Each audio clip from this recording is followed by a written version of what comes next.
जी, मेरा सवाल ये है कि इस्लाम में कुफ्र, शिर्क, बिद्दत और मुनाफिकत का मतलब क्या है? भाई अच्छा सवाल किया है कि इस्लाम धर्म में कुफ्र, शिर्क, बिदत, मुनाफिकत का सही मतलब क्या है। एक सवाल और यहाँ पर है कि धर्म और अधर्म का सही मतलब क्या है।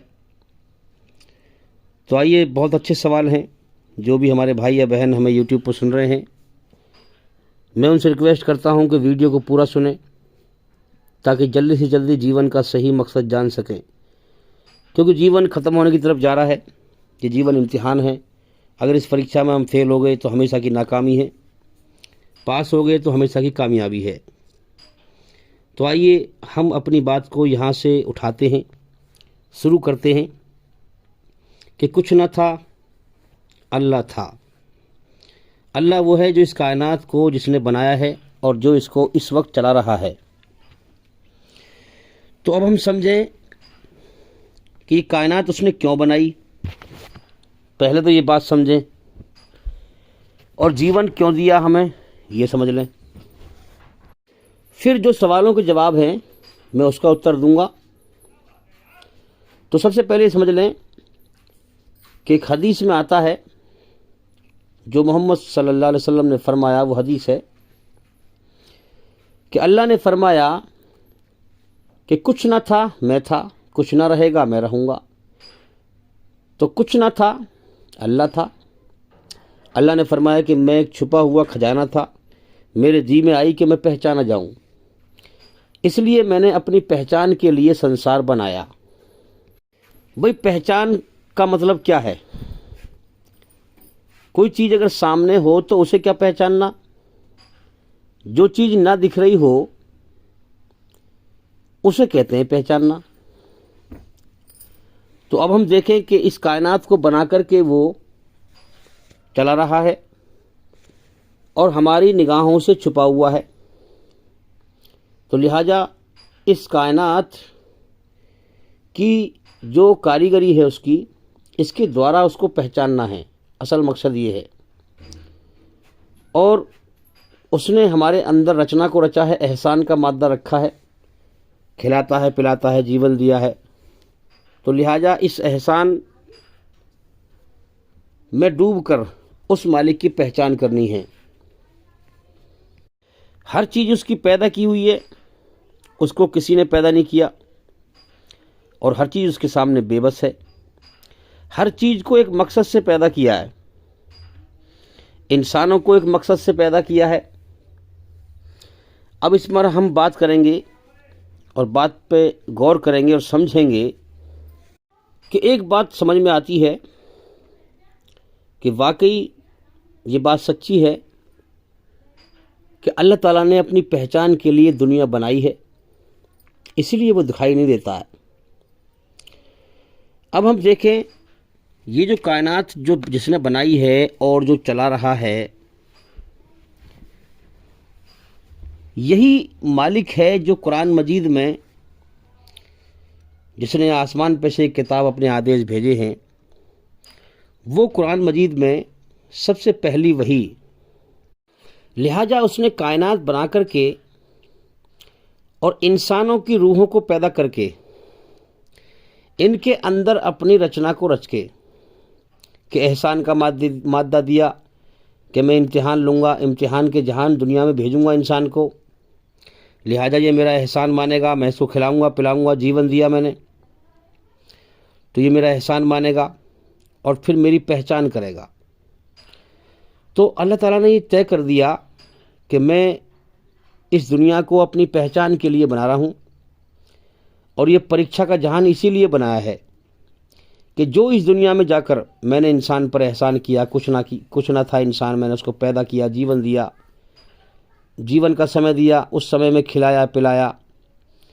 अब इम्तिहान ये है कि कौन मेरी पहचान करता है, मेरा एहसान मानता है, और मेरी बनाई हुई रचना के आधार पर सच का रास्ता मेरा है, सच के रास्ते पर चलता हुआ मुझे पा लेता है, मेरी मोहब्बत पा लेता है, और मरने के बाद मेरी मोहब्बत लेके आता है, दुनिया की मोहब्बत नहीं लेके आता है, तो उसके लिए अल्लाह का इनाम तैयार है। अल्लाह ने तय कर दिया पहले ही कि उसके लिए मेरा इनाम तैयार है, जन्नत का इनाम, स्वर्ग का इनाम। ये रचना रची है और रचना के आधार पर इनाम तैयार है।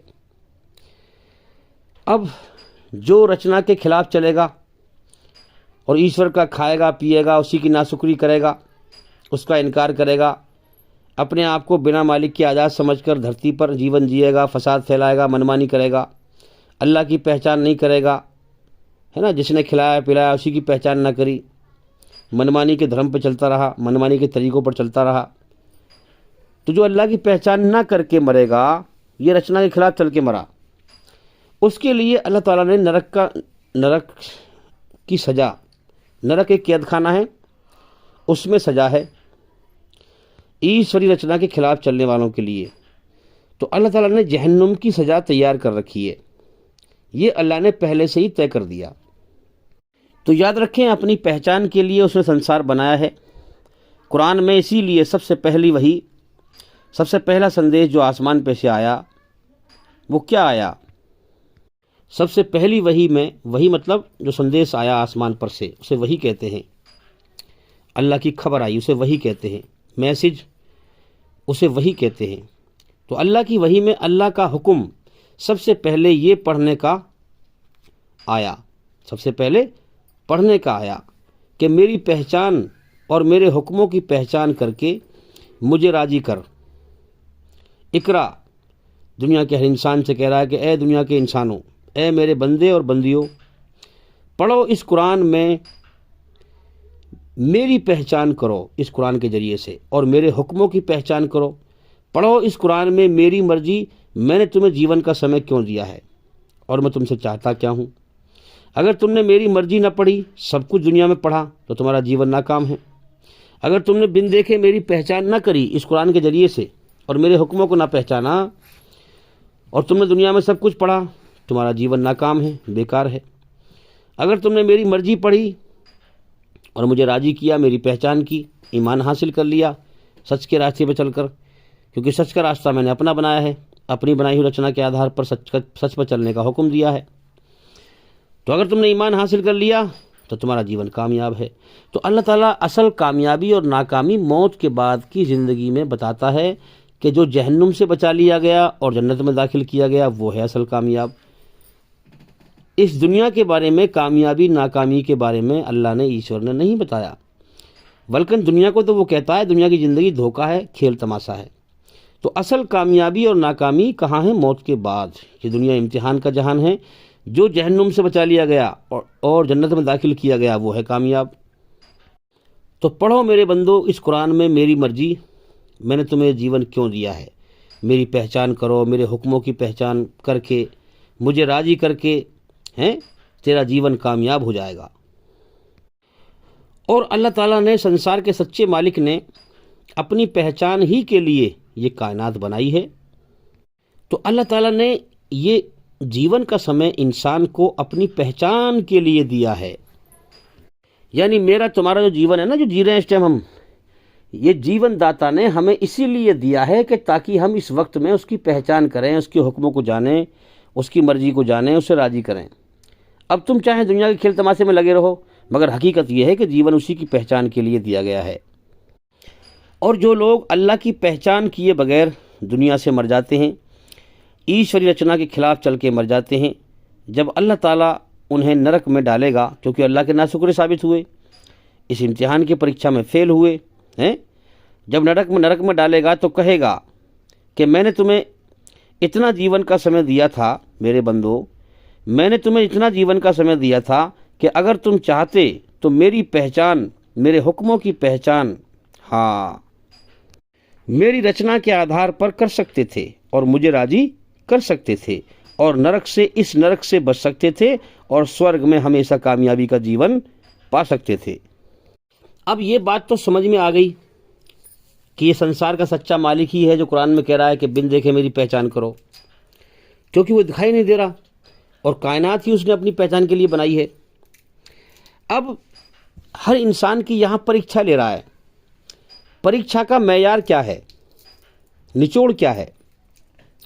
परीक्षा का मेयार ये है कि वो नहीं दिखाई दे रहा है, मगर जो इंसान उससे डर जाए बिन देखे और अपनी ज़िंदगी को अच्छा बनाना चाहे, अपने बुरे कर्मों को अच्छे कर्मों से बदलना चाहे और अल्लाह को राज़ी करना चाहे, लिहाजा उसकी बनाई हुई रचना के आधार पर चलकर।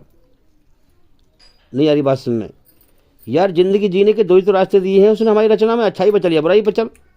तो सीधी सी बात है, सच का रास्ता उसका है, इसलिए सच में सुकून पैदा कर देता है। बुराई का रास्ता शैतान का है, इसलिए बुराई में बेचैनी पैदा कर देता है। ये इशारा किया है उसने, वो बेशक नहीं दिखाई दे रहा हमें, मगर उसकी खामोश कुदरत से इशारा किया है कि सच में मैंने सुकून रखा है, ये मैंने तुझे चलने का रास्ता दिया, इस पर चल। झूठ और बुराई में मैंने बेचैनी रखी है और नफरत रखी है, ये मैंने खामोश कुदरत से इशारा किया है कि इस रास्ते से बच, इसमें तबाही है और सच में जो है कामयाबी है। अब रचना के आधार पर सच पर कौन चलेगा और रचना के खिलाफ झूठ पर कौन चलेगा, ये समझ लें बात। हम ये भी रचना से ही समझेंगे, हम सही धर्म को जानने के लिए ये भी रचना से ही समझेंगे हम। तो अब इसमें हम समझें कि जब जीवन जीने के दो ही रास्ते दिए हैं, तीसरा कोई नहीं है, तो दोनों रास्तों के दो अंजाम तैयार हैं, ये पक्की बात है। अब इन दोनों रास्तों पर चलेगा कौन, टेस्ट क्या है, यानी सच पे कौन चलेगा दुनिया में और झूठ पे कौन चलेगा, इसकी पहचान क्या है, उसकी भी कुरान दलील देता है और समझाता है कि जो बिन देखे अपने मालिक से डरेगा, कि कोई मेरा मालिक है जिसकी बादशाहत मेरे ऊपर छाई हुई है, मैं नहीं चाहता मेरे ऊपर दुख आए, मगर वो भेजता है तो मैं रोक नहीं सकता। मैं नहीं चाहता मेरे ऊपर तकलीफ़ आए, वो भेजता है तो मैं रोक नहीं सकता। मैं नहीं चाहता मेरे ऊपर बीमारी आए, वो भेजता है तो मैं रोक नहीं सकता, है ना। तो जो इस हकीकत पे गौर करे, और इस दुनिया में, ये दुनिया मौत का घर है, किसी भी इंसान के पास, जितने धरती पे इंसान घूम रहे हैं, अगले सांस की भी जमानत नहीं है इनके पास में, समझ लें आप। तो सबसे बड़ा सच मौत है, हर इंसान गवाही दे रहा है कि मौत आएगी, चाहे किसी धर्म का क्यों ना हो। लेकिन सबसे बड़े झूठ पे चलते हैं, फिर भी मौत को भुलाए फिरते रहते हैं। तो सच रचना के आधार पर सच क्या है, कि सच ये है कि तेरा एक मालिक है, लिहाजा इस कायनात पर उसी की बादशाहत छाई हुई है, तेरी जान उसी के कब्जे में है। तुझे तो ये भी पता नहीं है दुनिया में तू कब तक है, तू दुनिया में अपनी मर्जी से जिंदा नहीं है, तो लिहाजा तेरा एक मालिक है। तो इंसान सच पे गौर करके उससे डरे। जब डरेगा तो फिर वो जानेगा कि मैं कौन हूँ, कहाँ से आया हूँ, मुझे किसने पैदा किया, क्यों पैदा किया। फिर वो अल्लाह की पहचान करेगा, अल्लाह की मर्जी को जानेगा डर के, और फिर जो जीवन का मकसद है उसको समझेगा और फिर अल्लाह को राज़ी करेगा।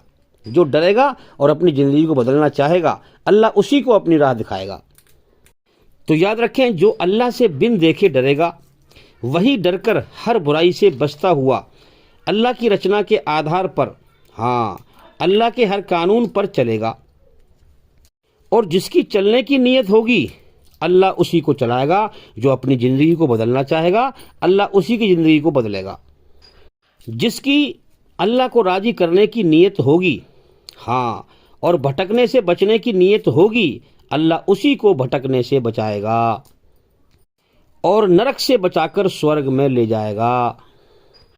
और जो अल्लाह से नहीं डरेगा बिन देखे, याद रखना, वही झूठ पर चलेगा, है ना, सच को अनदेखा करेगा। जानता है कि मुझे मरना है, मौत कभी भी आ सकती है, लेकिन फिर भी वो दुनिया को हमेशा का घर समझ के जिएगा और दूसरों पर जुल्म जास्ती करेगा, दूसरों का हक मारेगा, जुल्म जास्ती करेगा, फसाद फैलाएगा।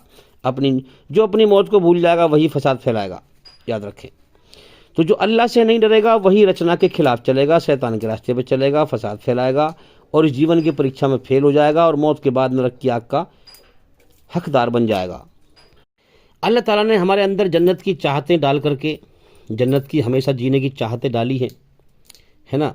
फिर हमारे पीछे जो है मौत को लगा दिया, सुख के पीछे दुख को लगा दिया, ज़िंदगी के पीछे मौत लगा दी, जवानी के पीछे बुढ़ापा लगा दिया, सेहत के पीछे बीमारी लगा दी और तमाम दुख तकलीफ़ों से दुनिया भरी पड़ी है।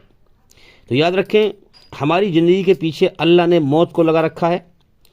हमारे पीछे मौत लगी हुई है ताकि हम दुनिया में दिल ना लगाएं, जीवन के मकसद पर ध्यान लगाएं, गौर करें जीवन क्यों मिला है हमें। तो इससे ये साबित हुआ कि जो इंसान डरेगा और अल्लाह के सामने झुकेगा, अल्लाह को डरना इंसान का और झुकना पसंद है, इसीलिए अल्लाह ताला राह दिखा देता है। और जो इंसान घमंड दिखाए, अकड़े, उसको राह नहीं दिखाता। तो जाहिर सी बात है, कुरान कहता है कि घमंड अल्लाह के लिए है। क्यों नहीं होना चाहिए अल्लाह के लिए घमंड भाई? इतनी बड़ी ताकत है, सुप्रीम पावर है। ये देखो पूरी कायनात, कितना बड़ा आसमान बनाया, ज़मीन बनाई और हमें जीवन दिया और हमारे अंदर नाप तोल के रचना को रचा, यानी हमारा बनाने वाला है वो, हैं? फिर हमें खिला रहा है, पिला रहा है। तो वाकई यार वो इतनी बड़ी सुप्रीम पावर है, तो घमंड तो उसी को अच्छा लगता है ना। फिर जाहिर सी बात है, अब इंसान उसके सामने घमंड दिखाए, जबकि इंसान गंदे पानी कतरे से पैदा किया हुआ है, उसने पैदा किया है और उसकी रोजी खा पी कर जो है उसी को घमंड दिखाए, तो वाकई में सही बात है, अल्लाह को अच्छा नहीं लगना चाहिए, है ना। तो अल्लाह ताला फिर उसे क्यों राह दिखाएगा भाई? सीधी सी बात है। अब इसमें एक मसला और समझ लें हम। अगर कोई इंसान बिना घमंड के अपनी मन की ख्वाहिश हराम तरीके से पूरी करे और वो अल्लाह से माफ़ी मांगे, बात समझें, यानी वो घमंडी नहीं है और मन की ख्वाहिश हराम तरीके से पूरी कर रहा है ना, और फिर वो जो है अल्लाह से माफ़ी मांग ले, तो एक बार को अल्लाह ताला उसे माफ़ कर देगा, क्योंकि उसके अंदर घमंड नहीं है, इसलिए माफ़ कर देगा। लेकिन दिल से माफ़ी मांगे अल्लाह से रो रो के कि अल्लाह मैं होश में आ गया हूँ, मैं होश व हवास में तुझसे माफ़ी मांगता हूँ, हैं, तो अल्लाह ताला उसे माफ़ कर देता है और उसके गुनाहों को नेकियों में बदल देता है। ऐसा माफ़ करने वाला है वो। तो जो घमंड नहीं करता, अपनी ख्वाहिशों को हराम तरीके से पूरी करता है, तो एक बार को अल्लाह ताला उसे तौबा की तौफीक दे देता है, माफ़ी मांगने की शक्ति उसको दे देता है। लेकिन अगर कोई इंसान अपने होश व हवास में घमंड दिखाए तो उसे अल्लाह ताला तौबा की तौफीक नहीं देता है, तौबा की ताकत उसको नहीं देता है और ना उसकी तौबा कबूल करता है जो होश व हवास में घमंड दिखाए। तो भाई घमंड इतनी बुरी चीज़ है। और याद रखें, अल्लाह ताला ने नरक बनाई ही इसलिए है ताकि घमंडियों का घमंड वहाँ चूर चूर हो सके। क्योंकि जिन लोगों ने इस दुनिया में अल्लाह ही ने जीवन दिया, उसी का खाया, उसी का पिया और उसी के सामने घमंड दिखाया, उसकी बनाई हुई रचना के आधार पर सच्चा धर्म इस्लाम का पैगाम आया, उसको ठुकरा दिया और धरती पर फसाद फैलाया और ईश्वरी रचना के खिलाफ चले, तो मेरे भाइयों, घमंडी बनकर, अल्लाह से बेखौफ होकर, तो अल्लाह ताला ने ऐसे घमंडियों को, घमंड को मिटाने के लिए नरक की आग बनाई है, जिसमें कुरान कहता है कि सुम्मा ला यमूतु फीहा वला यहया, ना वहाँ मरेगा ना जिएगा, हमेशा तड़पता रहेगा। अच्छा, यहाँ पर मैं एक बात और आपको समझाना चाहता हूँ कि मैं जो है कभी लड़कपन में खेल रहा था, जैसे बच्चे ईंट पत्थर से खेलते हैं, ऐसे ही जो है खेल रहा था। तो ईंट की कंकरी, एक पत्थर की जो है मोटी कंकरी, वो मैंने क्या किया, जो है उस पर ठोकर मारी, उसे रास्ते में कर दिया। लड़कपन में इंसान को इतना होश नहीं होता, अकल जो है इंसान की सही नहीं होती पुख्तगी के साथ, तो समझे बात को। तो चुनाचे मैंने जो है क्या किया कि जो है पत्थर में ठोकर मारी, रास्ते में कर दिया उसको। तो एक जो है बड़े मियाँ, उन्होंने जो है मेरी तरफ देखा और वो समझ गए कि ये रास्ते में इसने ठोकर मारी है, पत्थर को करा है इसलिए ताकि लोगों को तकलीफ मिले, वो समझ गए इस चीज़ को। तो उन्होंने मुझसे बड़ी अकड़ के कहा कि अल्लाह के कानून के खिलाफ मत चल, वरना वो नरक में, जहन्नुम में सजा देगा। अब मेरे साथ और भी बच्चे खेल रहे थे। अब इंसान दुनिया में जो है आकर के, रचना में तो सब कुछ रचा हुआ है, हमारे बनाने वाले ने जीवन का मकसद, सारी बातें सब रचना में रच के भेजा है, मगर इस दुनिया में शैतानी माहौल है तो इंसान भटक जाता है, भूल जाता है। तो अब इंसान जानता तो है भाई उसी में मेरा एक मालिक है, वो मेरा हिसाब किताब लेगा अपनी बनाई हुई रचना के आधार पर, लेकिन यह इंसान भटक जाता है, वो बिना मालिक के अपने आप को आज़ाद समझता है। तो मैंने उनको पकड़ लिया, मैंने कहा कि नरक में सजा देगा, नरक जहन्नुम में सजा देगा। जहन्नुम कहाँ है जी? उन्होंने कहा मौत के बाद। मैंने कहा कानून, अल्लाह का कानून क्या है जी?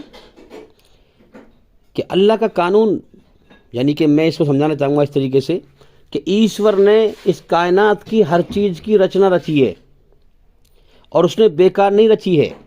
हाँ, हर चीज़ का बनाने का और उसके अंदर रचना रचने का मकसद है।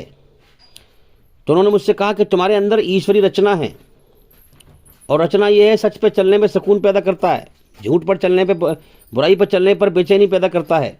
तो उसने हुक्म दिया है क्या कि रास्ते में अगर कोई पत्थर पड़ा हुआ हो या कांटे हों, उसे एक साइड में कर दो ताकि किसी को तकलीफ ना हो, किसी बड़े बूढ़े को ठोकर न लग जाए, किसी बच्चे के कांटा न चुभ जाए। और तुम खेल खेल में, मजाक में जो है पत्थर जो है रास्ते में गिर रहे हो। तो मैंने कहा कि कानून अब यानी कि अच्छा काम करने वाले को अच्छा बदला देगा जन्नत में कि हाँ, और बुरा काम करने वाले को सजा देगा नरक में, जहन्नुम में कि हाँ। तो अब सजा या इनाम के लिए कोई कानून होना चाहिए। भाई कानून होगा, वो कानून का तरीका होगा ना कि इस रास्ते पे चलेगा तो इनाम मिलेगा और इस रास्ते पे चलेगा तो सजा मिलेगी। तो कानून कहाँ है ईश्वर का, फिर अल्लाह का। अब चूंकि रचना तो हमारे अंदर है, कानून तो उसका हमारे अंदर है, मगर हम शैतानी माहौल में भटक जाते हैं। तो मैंने उनसे पूछा कानून कहाँ है, फिर कैसे पहचाने, कैसे चलें। उन्होंने कहा कि कुरान और हदीस के अंदर है इसका कानून। तो उन्होंने कहा कि अपने आप को बिना मालिक के आज़ाद ना समझ, तेरा एक मालिक है। मैंने कि वो कैसे, कि देख तू पसंद करता है तेरे ऊपर दुख आए कि नहीं, कि वो भेजता है तो रोक नहीं सकता। तू पसंद करता है तेरे ऊपर बीमारियाँ आए कि नहीं, वो भेजता है तो तू रोक नहीं सकता। तू मौत को पसंद करता है कि नहीं, जब वो मौत भेजेगा तो रोक नहीं सकता। ये मालिक के होने की निशानी है।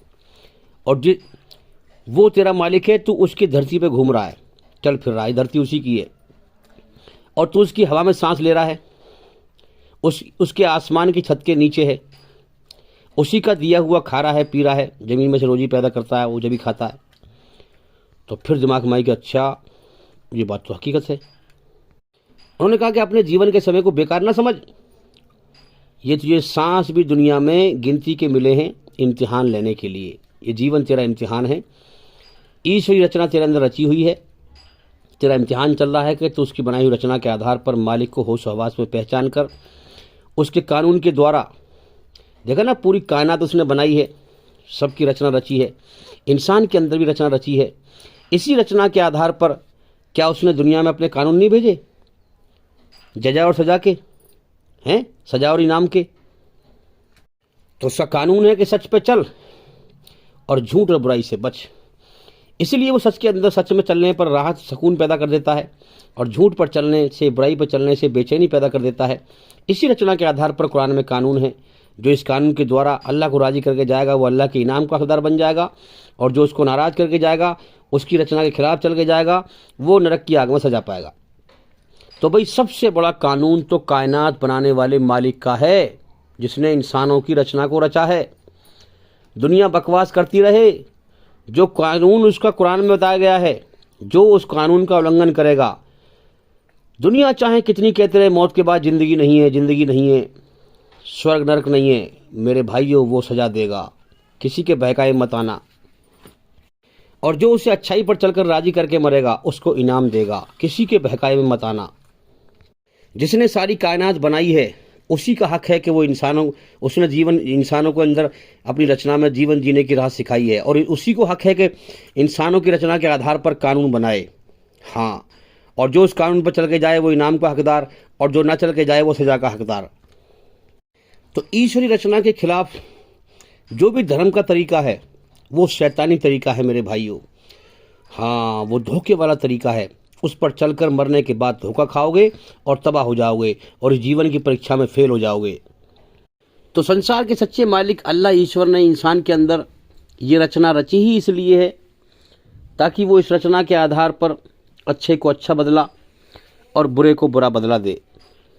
और उसी को यह हक है कि अपनी बनाई हुई रचना के आधार पर दुनिया के सारे इंसानों के लिए कानून भेजे कि सच पे इस तरह चलना है और झूठ से इस तरह बचना है, हलाल काम ये ऐसे करना है, हराम से ऐसे बचना है। तो मेरे भाइयों वो भेजता है, कानून भेजता है रचना के आधार पर। अब सारी दुनिया चाहे इनकार करती रहे इस कानून का, याद रखें, लेकिन उनके इनकार करने से सच बदलेगा थोड़ी कोई। तो अल्लाह ताला अपनी बनाई हुई रचना के आधार पर कानून भेजता है, जो इस पर चलकर जीवन के मकसद को पूरा करेगा, अल्लाह को राज़ी करके जाएगा, सच पर चलकर वो इनाम का हकदार बन जाएगा, और जो नाराज़ करके जाएगा वो सज़ा का हकदार बन जाएगा। अल्लाह ताला ने इंसान की रचना में इसको बुराई से बचने का और सच्चाई पर चलने का आदेश दिया है, लेकिन रास्ता बुराई का भी खोल दिया है, इसलिए कि इंसान का इम्तिहान लिया है। अब और जो कायनात में हर चीज़ की रचना रची है ईश्वर ने, उस पर आप गौर करें।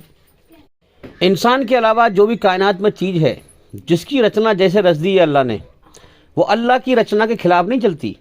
हाँ, अल्लाह ने आसमान को बनाया जो हमें दिखाई दे रहा है ऊपर, इससे कहा कि तू यहीं ठहर जा, है ना, तो ये वहीं पर रुका हुआ है, ये रचना के खिलाफ नहीं चलता। हवाओं को पैदा किया, हुक्म दिया, रचना रची उनकी कि तुझे चलना है, और जितने भी जीव हैं इनकी ज़िंदगी का जरिया बनना है। तो हवा की रचना रची और हवा को हमारे लिए ज़िंदगी का सामान बनाया। हवा के द्वारा ही हम सांस लेते हैं, बाहर का ऑक्सीजन अंदर लेते हैं, और जो हवा अंदर जाती है वो मर के बाहर आती है। हमें ज़िंदगी देती है हवा, हमारे इसके अंदर जीवाणु हैं, ज़िंदगी देती है हवा, हमारे जीने का जरिया है हवा। तो हवा की रचना रच दी थी, ये चलते रहना है ताकि मेरे जीवों को उन्हें सांस मिलता रहे और जीवित रहें जब तक मैं चाहूँ। तो मेरे भाइयों, हवा चलती रहती है, एक पल को भी नहीं रुकती। अगर रुक जाए तो सारे जीव मर जाएंगे। तो हवा ईश्वरी रचना के खिलाफ नहीं चलती।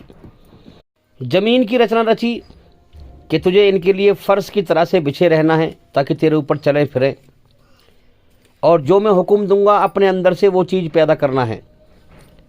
अब देखो ना कितनी सारी चीज़ें पैदा होती ज़मीन में से, खट्टी मीठी नमकीन, तरह तरह की सब्जियां, अलग अलग जायके हैं।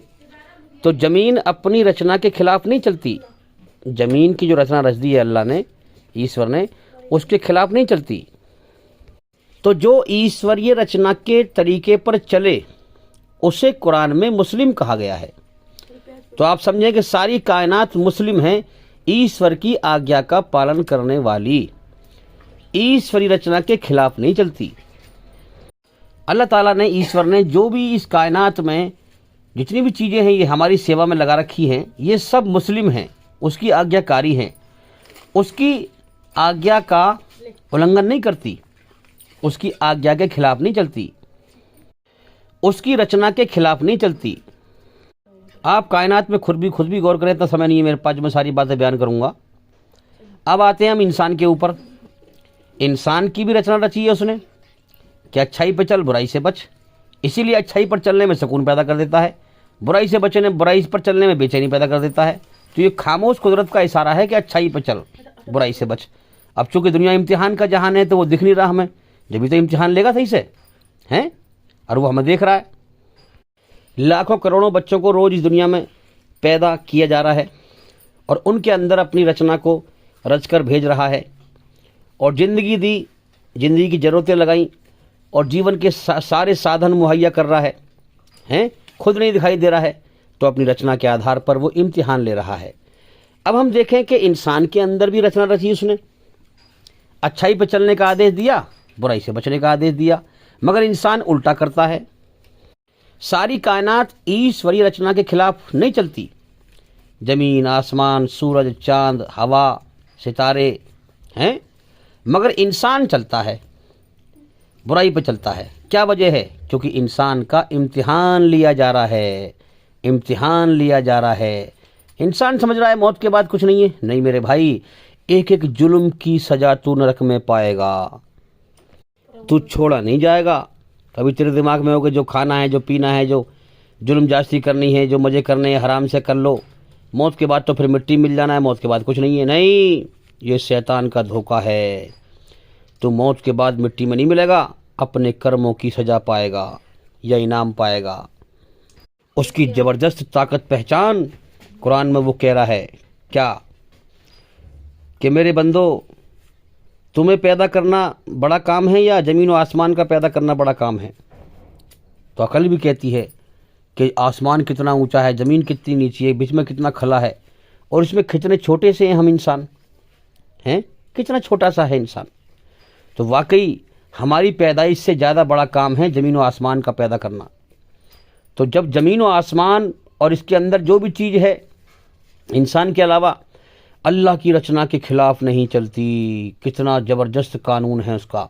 अला कुल्ली शैइन कदीर, हर चीज़ पे उसका कब्जा, ताकत और कंट्रोल है। तो अगर वो चाहता तो तुम भी उसकी रचना के खिलाफ न चलते। याद रखना, उसने चाहा है, उसने इम्तिहान लेना चाहा है, इसीलिए तुम्हें फ्री विल दिया है और इसीलिए तुम उल्टे काम करते हो, जानबूझ से करते हो, जानबूझ से करते हो, हैं?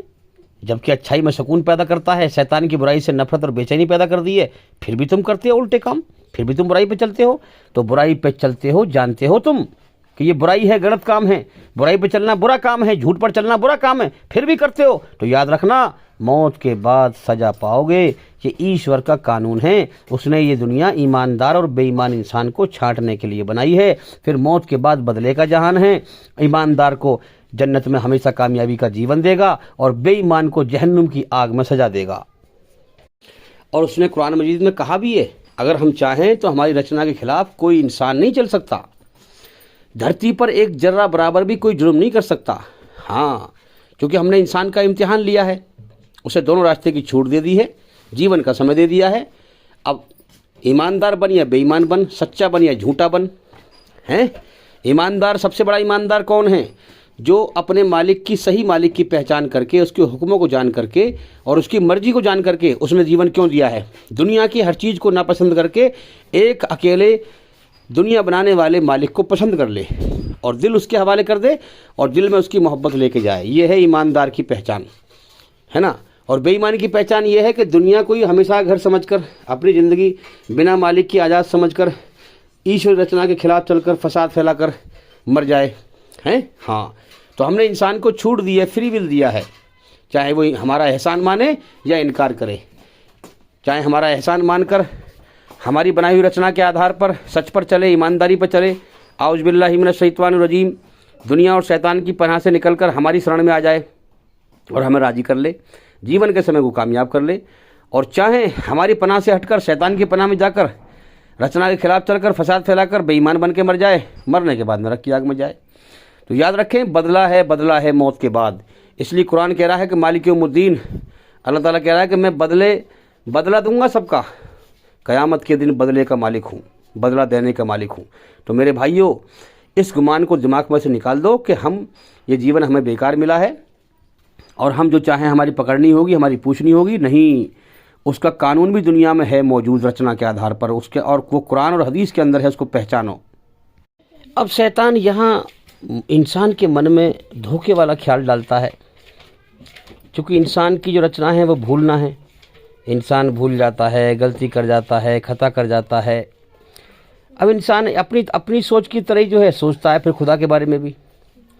अरे चलो पकड़ भी होगी तो भाई इतनी सारी पब्लिक गलत काम कर रही है, किस किस को पकड़ेगा भाई, हैं? कितनों की तो भूल ही हो जाएगी।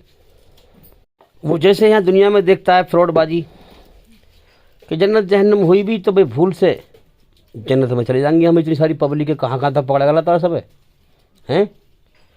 यानी कि जो ईमानदार है वो जहन्नुम में चला जाएगा और बेईमान जन्नत में चला जाएगा, हैं? जैसे दुनिया में फ्रॉडबाजी हो रही है, सच्चे को झूठा कर दो, झूठे को अच्छा कर दो।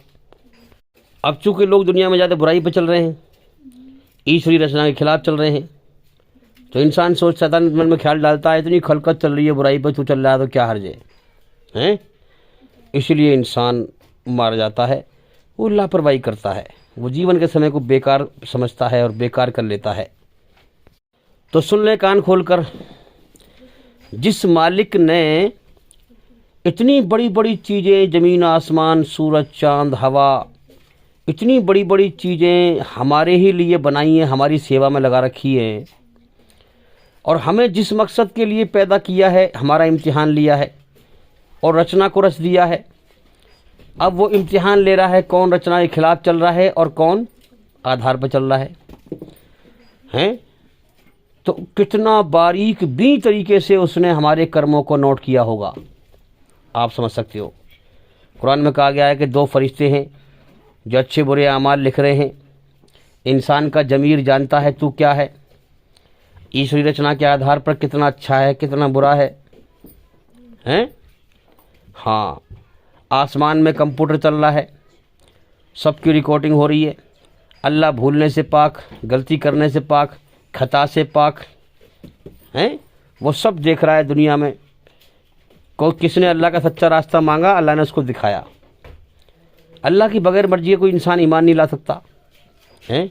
हाँ, तो कितना बारीक भी उसका कानून है। जब दुनिया ही सारी हमारे लिए बनाई है उसने और हमें बनाया है अपने लिए, तो क्या हमारे कर्मों पर ध्यान ना होगा उसका? ये बिल्कुल पागलपने की बात है जो शैतान मन में ख्याल डालता है। और मेरे भाइयों, जो इस दुनिया से हकीकत में ईमानदार बन के जाएगा, जन्नत में सिर्फ वही जाएगा। याद रखना, अल्लाह के यहाँ भूल नहीं है। जो रचना के खिलाफ चलकर बेईमान बन के जाएगा, वो जन्नत में कभी नहीं जाएगा, जहन्नुम में ही जाएगा। वो अल्लाह के यहाँ भूल नहीं है, खता नहीं है। तो मेरे भाइयों, हजारों लाखों इंसानों को रोज़ पैदा करता है, उन्हें रोजी देता है। खिलाने पिलाने में अल्लाह ने कभी कमी ना दी। हाँ, रोजी में कभी कमी ना दी, सबकी रोजी पूरी करी। हाँ, रोजी की वजह से अल्लाह ने किसी को भूखा नहीं मारा। याद रखें, जब अल्लाह की रचना के खिलाफ धरती पर फसाद फैलाया, तब अल्लाह ने तबाह किया लोगों को। अल्लाह ताला ने भूख की वजह से किसी को नहीं मारा कि कौम की कौम साहब पब्लिक जो है रोज ये ज़मीन में से गेहूँ पैदा नहीं हो रहे, भूखे मर गए, सब इंसानों की भीड़ जो है भूखी मर गई। नहीं, भूख की वजह से किसी को सजा नहीं दी अल्लाह ने, रोजी सबकी भरपेट दी। लेकिन जब लोग अल्लाह की रचना के खिलाफ चले और फसाद फैलाया, तब अल्लाह ने तबाह किया कौम की कौमों को। तो मेरे भाइयों, ये जीवन का समय का वक्त अल्लाह ने हमें अपनी पहचान के लिए दिया है। पहचाने और इम्तिहान लिया है उसने, रचना को रच दिया है।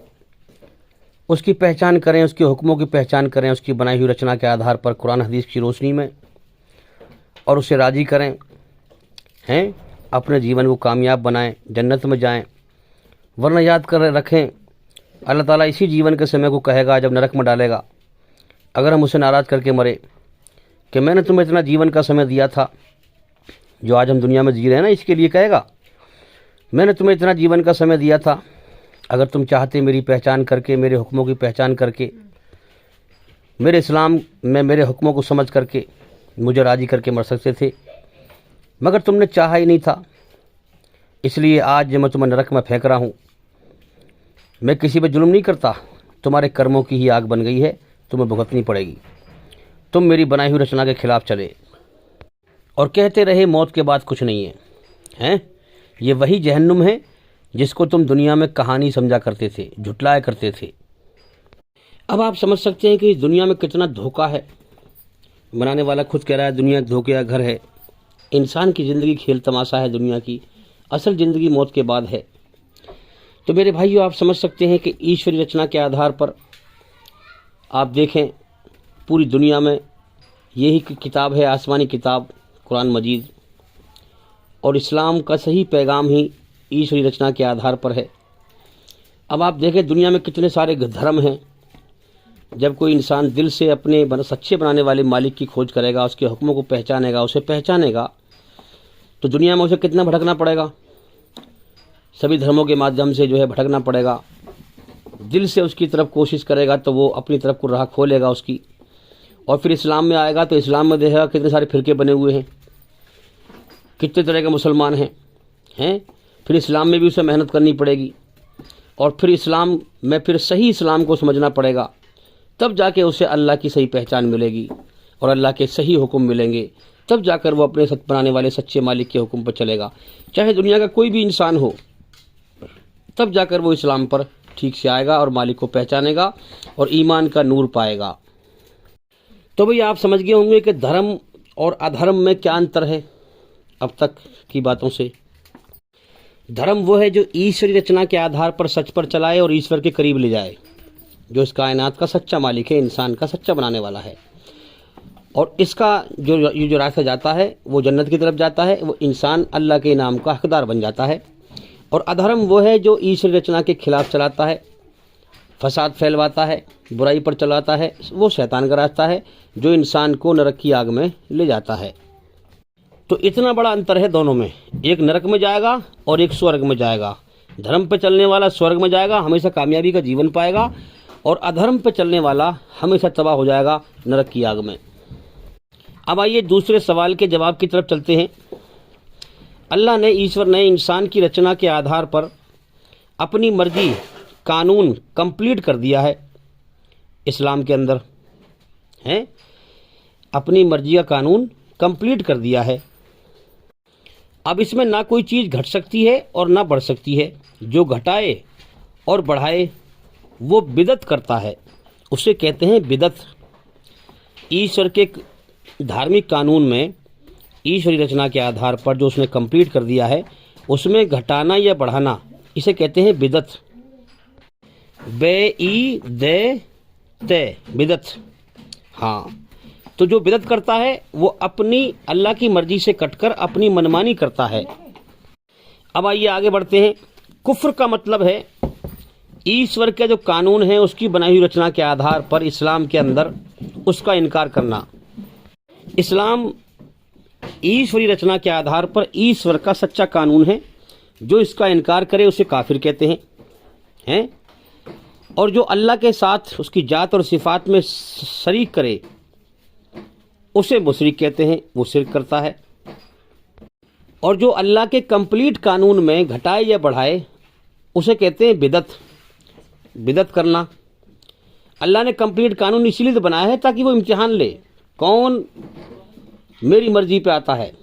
यानी कि याद रखें, जो डरेगा वो अल्लाह की मर्जी पे ऐसे आ जाएगा जैसे कोई मुर्दा नहलाने वाले के सामने बेबस होता है।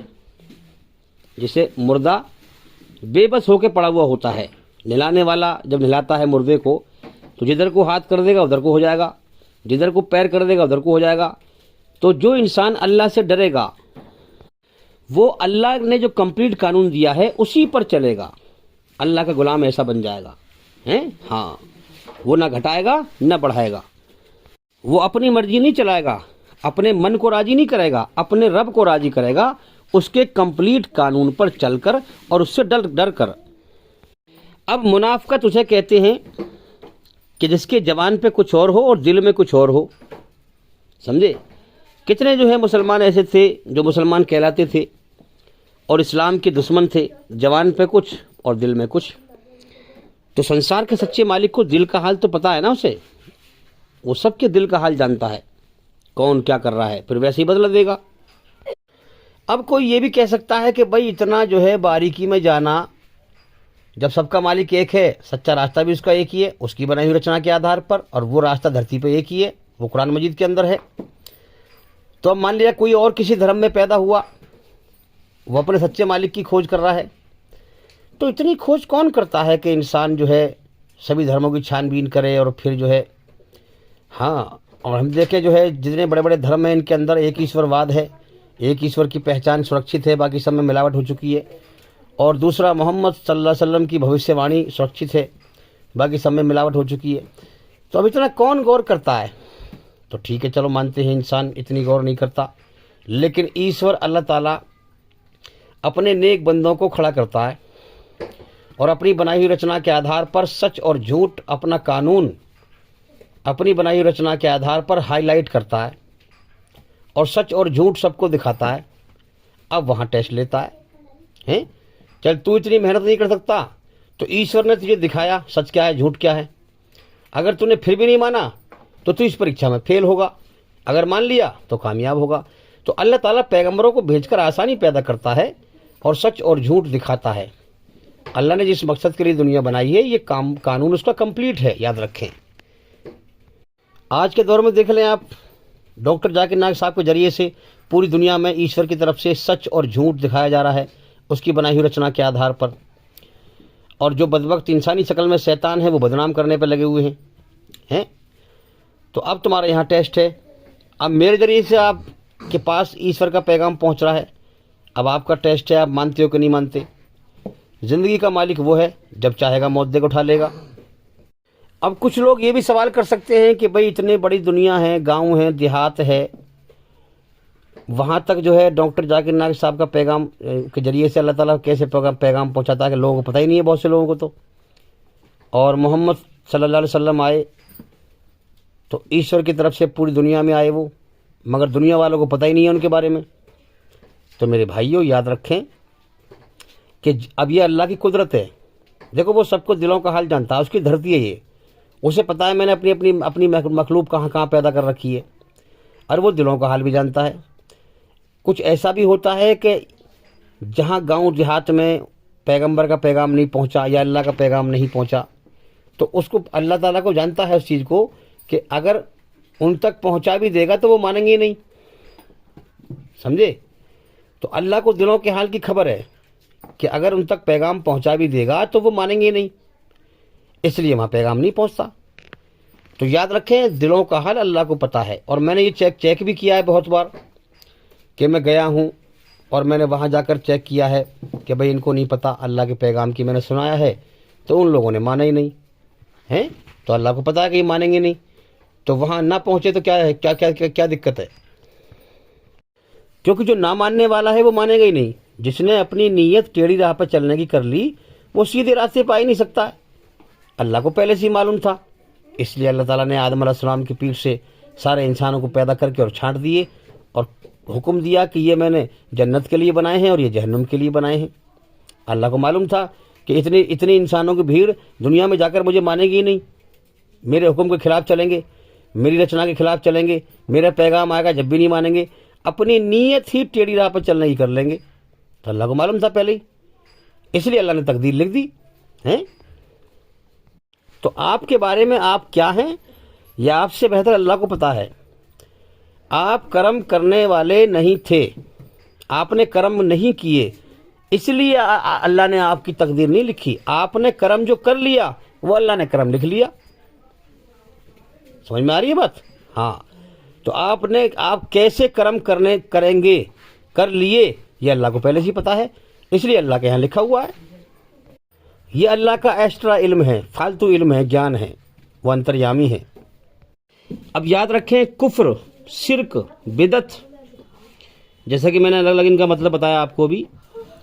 कुफ्र का मतलब ईश्वर के कानून का इनकार करने वाला, ईश्वर का इनकार करने वाला। शिर्क उसके साथ शरीक करने वाला। बिदत उसके कानून में घटाने या बढ़ाने वाला। मुनाफकत जबान पे कुछ दिल में कुछ और रखने वाला।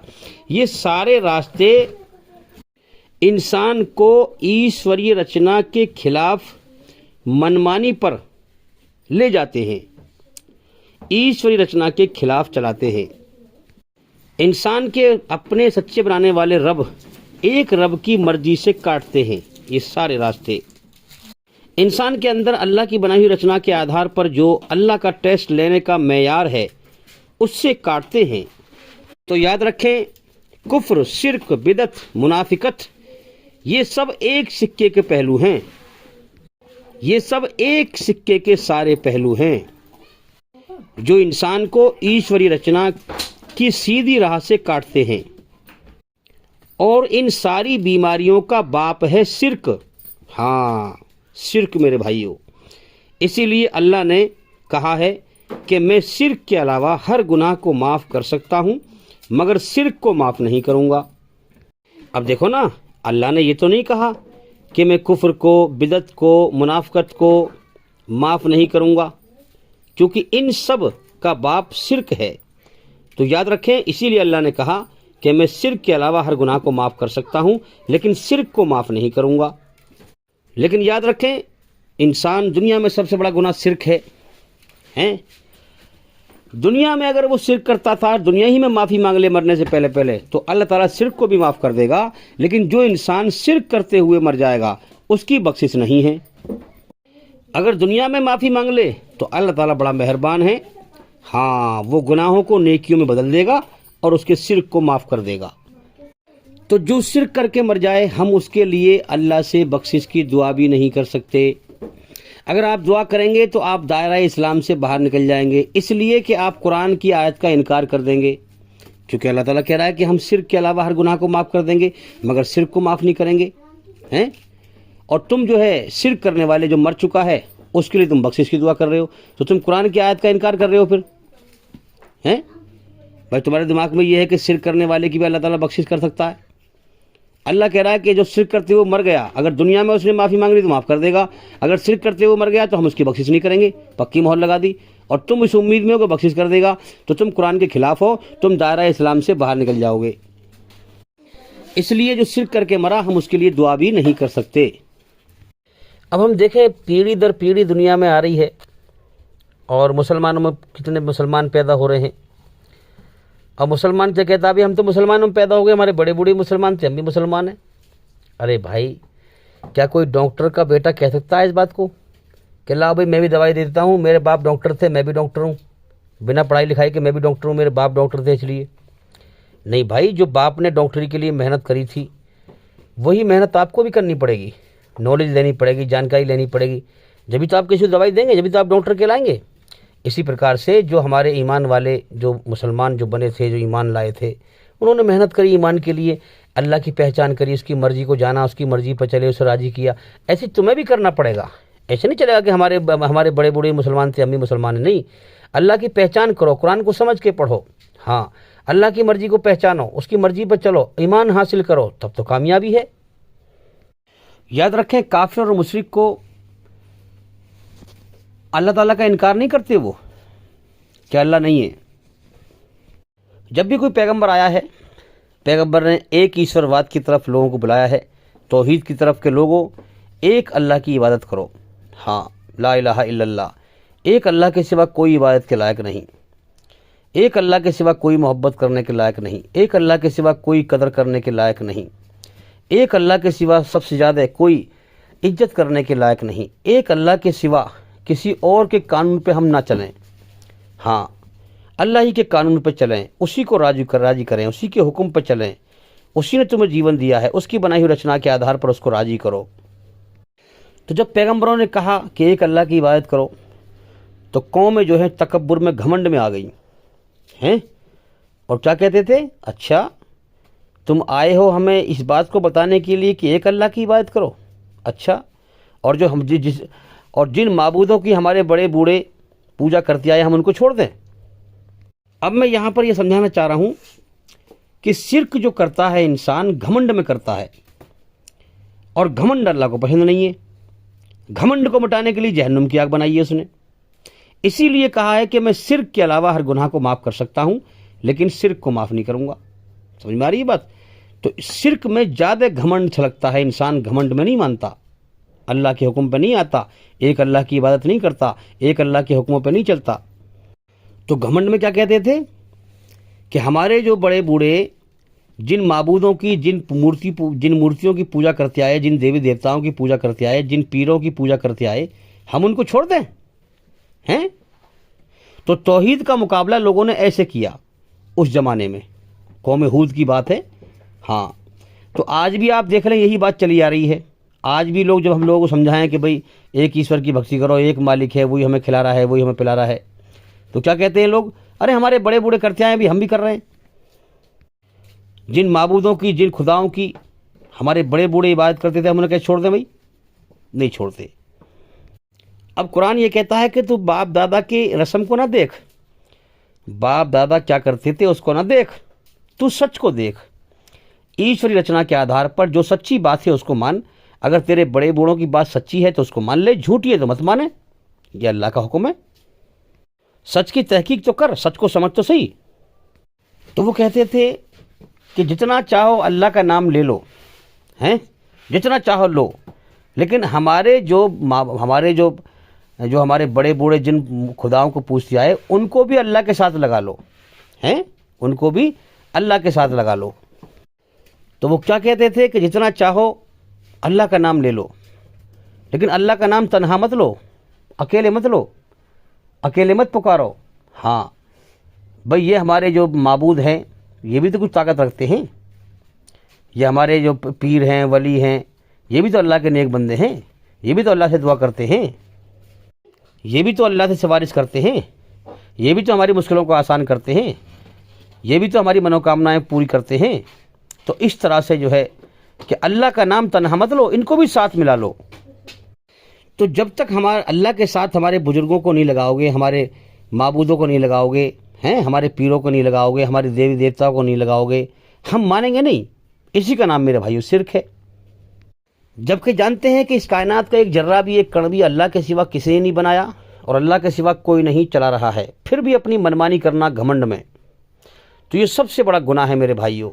घमंड में इंसान शिर्क करता है, और शिर्क की अल्लाह के यहाँ बख्शिश नहीं है। अल्लाह ताला ने घमंड को दूर करने के लिए यही नरक की आग बनाई है।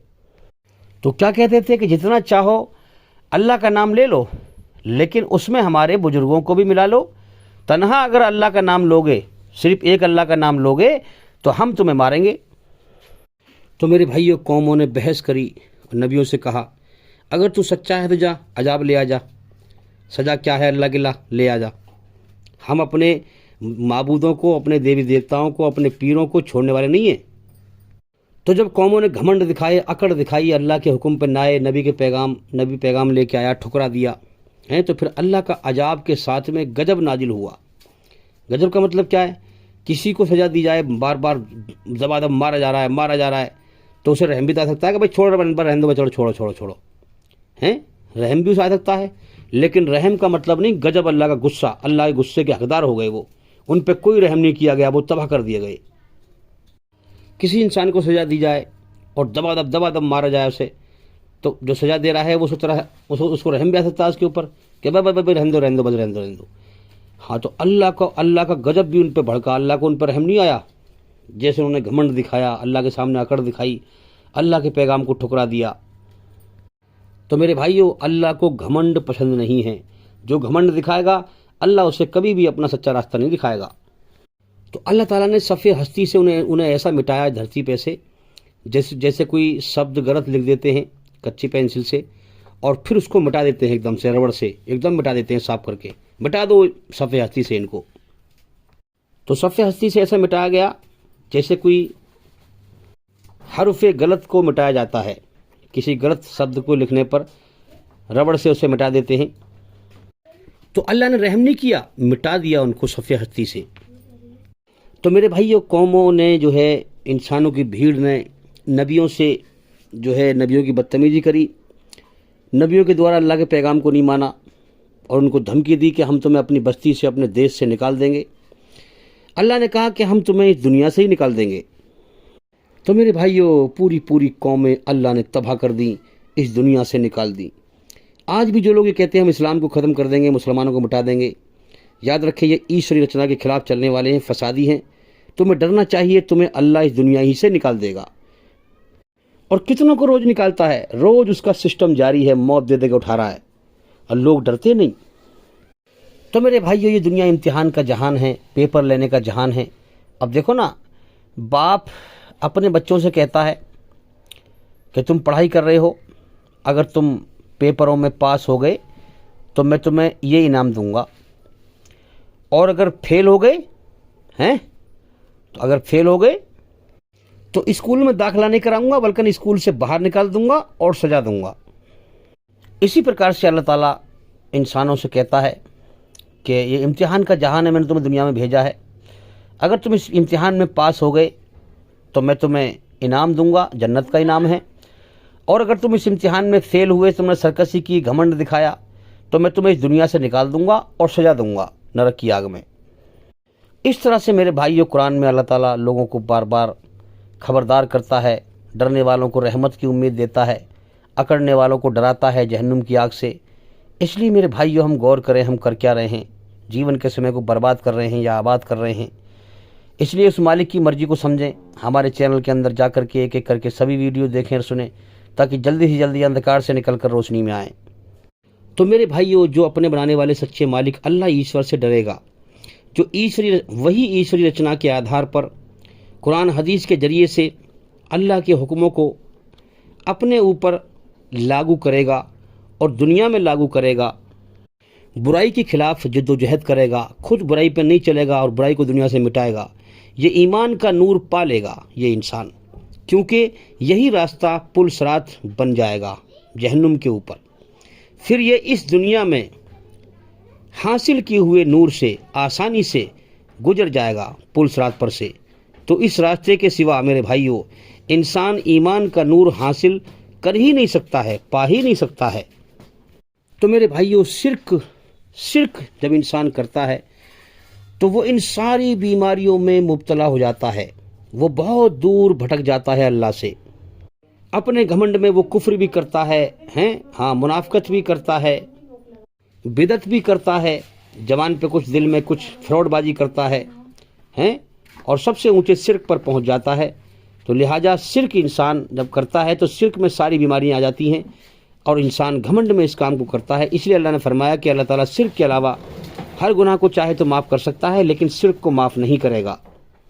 अब देखो ना, कुरान में कहीं भी ये नहीं कहा गया है कि अल्लाह जो इंसान कुफ्र को, बिदत को, मुनाफिकत को करता हुआ मर जाए तो अल्लाह ताला उसे माफ़ कर देगा।